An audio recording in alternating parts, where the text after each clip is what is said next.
আসসালামু আলাইকুম ভাইয়ারা আপুরা, কেমন আছো তোমরা? লায়লা ঢাকা 2.0 ব্লগ 12 ফেসবুকে আর ইউটিউবে হচ্ছে লায়লা ঢাকা এল ইংরেজিতে। আমার ভিডিওগুলো ভালো লাগলে বেশি বেশি লাইক কমেন্ট শেয়ার করবা ভাইয়ারা আপুরা। এক আপু দেখতে চেয়েছে কিভাবে আমি পুঁই শাক দিয়ে চিংড়ি মাছ দিয়ে রান্না করে থাকি। হ্যাঁ, বড় মাছও রান্না করব। তাই এই যে এখন আমার কাছে খুব ভালো লাগে পুঁই শাকের দিনে। পুঁই শাক না খেলে ভালো লাগে না চিংড়ি দিয়ে। এই যে দেখো ডান্ডিগুলো কষাই নিলাম। এখন এই যে শাকগুলো দিয়ে দিব, শাকগুলো পরে দিব।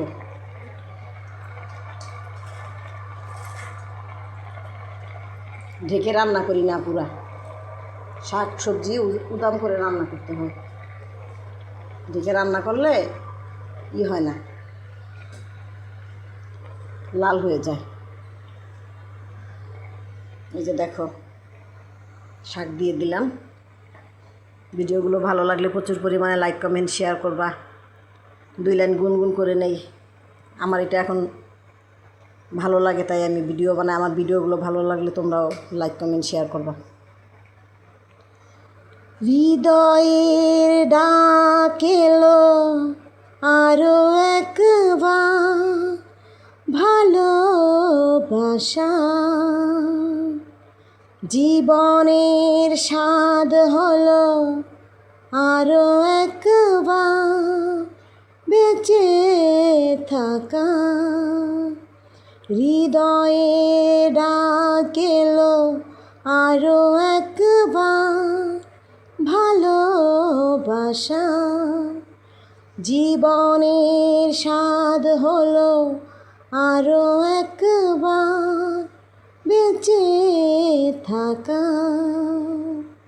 ভাইয়ারা আপুরা, আমার ভিডিওগুলো ভালো লাগলে লাইক কমেন্ট শেয়ার করবা। তোমাদের সবাইকে আমি লাইক কমেন্ট শেয়ার করি।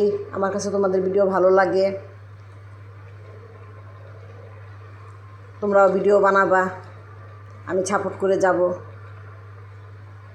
এর তো এখন শাক এইভাবে উদাম করে রান্না করব, ঢাকবো না, ঢেকে দিলে লাল হয়ে যায়। এইভাবে আমার দাদিকে দেখতাম, আমার আম্মুকে দেখতাম এইভাবেই রান্না করতো। আমার চাচিকে দেখতাম, ফুপুকে দেখতাম। ওদেরকে দেখে দেখে আমরা শিখছি। কারণ আমরা অত বড় লোক না, তো কোটিপতি না, মধ্যবিত্ত।